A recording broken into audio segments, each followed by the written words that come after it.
नमस्कार दोस्तों।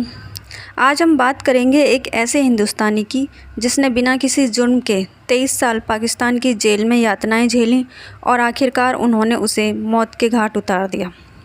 जी हाँ, हम बात कर रहे हैं सरबजीत सिंह की। सरबजीत सिंह की मौत पाकिस्तान की जेल में हुई और फिर पाकिस्तान ने सरबजीत की डेड बॉडी भारत भेजी और फिर पंजाब लाया गया। बाकायदा पंजाब में 3 दिन का राजकीय शोक भी रखा गया। तो फ्रेंड्स, इस पूरी घटना में 2 चीज़ें अहम थीं कि एक व्यक्ति जो अनजाने में बॉर्डर पार कर जाता है तो उसका क्या हश्र होता है, और दूसरी बदनसीबी नाम बस थोड़ा सा मिलता जुलता था और उस मिलते जुलते नाम की साजिश की वजह से एक बेकसूर और बेगुनाह इंसान 23 साल जेल में रहता है। जो जुर्म उसने किया ही नहीं, उस जुर्म के लिए उसको फांसी की सज़ा मिलती है। 5-5 बार मर्सी पिटीशन दाखिल की जाती हैं।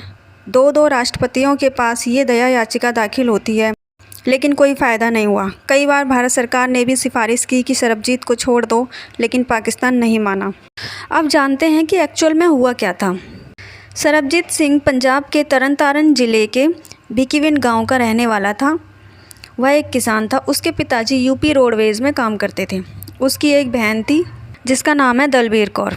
सरबजीत सिंह मैट्रिक पास था और कबड्डी का खिलाड़ी था। उसे कबड्डी खेलने का शौक़ था। उसकी 2 बेटियां थीं और अपनी खेतीबाड़ी करके अपने घर का गुजारा चला रहा था। सब कुछ ठीक ठाक चल रहा था कि अचानक उसकी ज़िंदगी में अनजाने में एक तूफ़ान आ जाता है और सब कुछ तहस नहस हो जाता है। 28 अगस्त 1990 की एक शाम सरबजीत अपने दोस्तों के साथ भिकीविंड गांव में शराब पी रहा था। दोस्तों से बातचीत करते करते काफ़ी शाम हो जाती है। घर लौटने की बजाय वह दूसरी तरफ चल पड़ा और दूसरी तरफ भारत पाकिस्तान सीमा थी और चलते चलते अनजाने में सरबजीत सिंह बॉर्डर क्रॉस कर देता है। तो सरबजीत सिंह भारत और पाकिस्तान की सीमा को क्रॉस कर देता है और पहुंच जाता है पाकिस्तान की सीमा में। और ये सब कुछ होता है नशे की हालत में। उसे अनजाने में पता ही नहीं लगता और वह रास्ता भटक जाता है और इस तरह वह दूसरे देश में पहुंच जाता है, जहां जाने के लिए पासपोर्ट, वीज़ा, डॉक्यूमेंट्स, दस्तावेज़ सभी चाहिए होते हैं। और वो भी उस देश में पहुंच गया जिसके साथ हमारे संबंध पहले से ही ख़राब चल रहे हैं। अनजाने में सरबजीत सिंह बॉर्डर क्रॉस कर देता है, लेकिन वह ज़्यादा दूर नहीं जा पाता। तभी पाकिस्तानी फ़ौज की नज़र उस पर पड़ती है और वो पूछताछ करते हुए उसको गिरफ़्तार कर लेते हैं। 7 दिनों के बाद आर्मी उसे पुलिस के हवाले कर देती है। उसी दौरान पाकिस्तान के इस्लामाबाद, मुल्तान और लाहौर में बम धमाके हुए थे और इन बम धमाकों में करीब 10 लोगों की मौत हुई। और उस धमाके में एक नाम आ रहा था मनजीत सिंह का। पाकिस्तानी मीडिया में भी ये बात सुर्खियों में थी और मनजीत सिंह की तलाश जारी थी। अब यहाँ से सारी चीज़ें बदलना शुरू हो जाती हैं। अब जो 3 जगहों पर धमाके हुए थे उसके बाद मनजीत सिंह का नाम काफ़ी सुर्खियों में था और जो FIR दर्ज होती है उसमें सरबजीत सिंह का नाम लिखा गया, जबकि वह बोलता रह गया कि मेरा नाम सरबजीत सिंह है, मैं गलती से बॉर्डर पार करके आया हूँ और पाकिस्तानी सेना इस बात की गवाह है। लेकिन 3 धमाकों के गुनहगारों को पकड़ने का प्रेशर भी पाकिस्तानी सेना पर था, तो उन्हें लगा कि ये अच्छा मौका है, नाम भी मिलता जुलता है और सरबजीत सिंह मनजीत सिंह, तो उन्होंने FIR में सरबजीत सिंह का नाम लिख दिया। और अब यहाँ से शुरू होती है सरबजीत सिंह की बदकिस्मती की कहानी। 1 साल के अंदर ही अक्टूबर 1991 में सरबजीत सिंह के केस का निपटारा भी कर दिया जाता है और उसे बम धमाकों का मास्टरमाइंड और रॉ का जासूस साबित कर देते हैं और वहाँ की निचली अदालत सरबजीत सिंह को सजाए मौत की सज़ा सुना देती है। जब फांसी की सज़ा हुई तो पाकिस्तान के कई मानव संगठन सामने आए, लेकिन पाकिस्तानी सेना और बाकी लोग उनके रास्ते में रुकावट बने हुए थे। इस दौरान एक फेक सबूत और पेश करते हैं और वो था पासपोर्ट, जबकि सरबजीत सिंह के पास एक पर्स और कुछ रुपयों के अलावा कुछ नहीं था, क्योंकि वह खेत में एक पार्टी कर रहा था और वहीं से वह निकल पड़ा था। और उनकी बेशर्मी तो देखिए कि उस पासपोर्ट पर नाम लिखा गया खुर्शीद मोहम्मद और फ़ोटो सरबजीत सिंह की लगा दी गई। इस तरह नाम और तस्वीर की फेर देखकर मानवाधिकार संगठन सरबजीत की मदद करना चाहते थे और उन्होंने केस लड़ने की कोशिश भी की, पर कोई फ़ायदा नहीं हुआ। और फिर यह मामला हाई कोर्ट में गया, वहाँ भी यही सज़ा बरकरार थी और फिर सुप्रीम कोर्ट ने भी फांसी की सज़ा बरकरार रखी और यही कहा कि बम धमाकों का जिम्मेदार यही है और रॉ का एजेंट है। इसके बाद 2005 में पाकिस्तानी सरकार ने सरबजीत का एक वीडियो जारी किया और उस वीडियो में उसे यह कन्फेस करते हुए दिखाया गया कि हाँ, मैं रॉ के लिए काम करता हूँ और बम धमाके मैंने ही किए हैं। लेकिन ये उसे डराकर धमकाकर कहलवाया गया, क्योंकि वह उनकी कैद में था और वो वही करता जो वो उससे करवाते, और इस तरह दबाव में उसने सब कुछ कबूल लिया।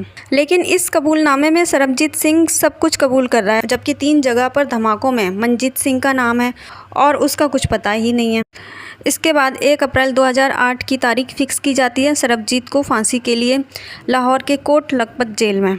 इसके बाद भारत सरकार भी थोड़ी सक्रिय हुई और यह गुजारिश की कि इस फांसी को टाल दिया जाए, तो इसका बस यही असर हुआ कि फांसी की तारीख आगे बढ़ा दी गई।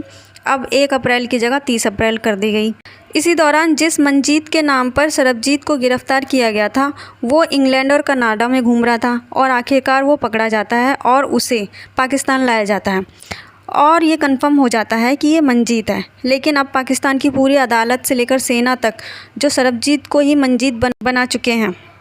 ये बहुत ही शर्म की बात होती है, इसलिए उन्होंने इस बात को छुपा लिया और फिर मनजीत को कोई सज़ा नहीं दी जाती और मनजीत सिंह को छोड़ दिया जाता है और कहा जाता है कि सज़ा तो सरबजीत सिंह को ही मिलेगी। इसके बाद जून 2012 में पाकिस्तान से ये खबर आती है कि कुछ कैदियों की अदला बदली में सरबजीत सिंह को भी छोड़ा जा रहा है और पूरे देश और सरबजीत के परिवार में खुशी की लहर दौड़ पड़ी। सरबजीत सिंह की बहन दलवीर कौर लगातार सरबजीत के लिए मुहिम चला रही थी, वो भी बहुत खुश थी। लेकिन यहाँ भी पाकिस्तान ने फिर पीठ में छुरा भोंका। छोड़ना सरबजीत सिंह को था और छोड़ा सुरजीत सिंह को। यहाँ पर भी नाम की अदला बदली की और फिर एक बार सरबजीत सिंह और उसका परिवार टूट गए। इसके बाद 26 अप्रैल 2013 की शाम 4:30 बजे कोट लखपत जेल में सरबजीत सिंह पर लगभग 10 कैदी ईंट और पत्थर से हमला कर देते हैं और ये 10 लोग काफ़ी देर सरबजीत को मारते रहते हैं और कोई बचाने नहीं आता। फिर जब सरबजीत सिंह बेहोश होकर गिर गया तो कैदियों को लगा कि वह मर गया, तब बाकी सब लोग आते हैं और उसे उठाते हैं। फिर उसे पाकिस्तान के जिन्ना हॉस्पिटल में ले जाया जाता है और उसे वहां ब्रेन डेड घोषित कर दिया जाता है। 2 मई 2013 को पाकिस्तान के जिन्ना हॉस्पिटल में सरबजीत सिंह की मौत हो जाती है। भारत को खबर की जाती है और फिर डेड बॉडी को भारत लाया जाता है। इसके बाद भारत में भी उसका पोस्टमार्टम हुआ तो यह पता लगा कि उसके कई अंग गायब हैं। अब यहाँ पाकिस्तान की हैवानियत तो देखिए कि इतने साल उस पर जुल्म करने के बाद भी, उसकी मौत के बाद उसके अंगों को भी निकाल लिया। इसके बाद सरबजीत सिंह की अंतिम विदाई की गई। 3 दिन का राजकीय शोक भी पंजाब में रखा गया।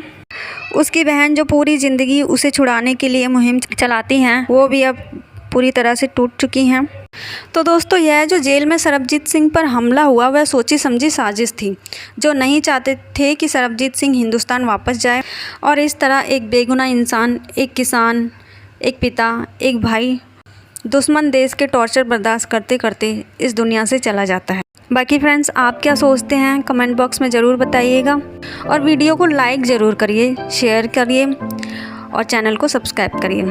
जय हिंद।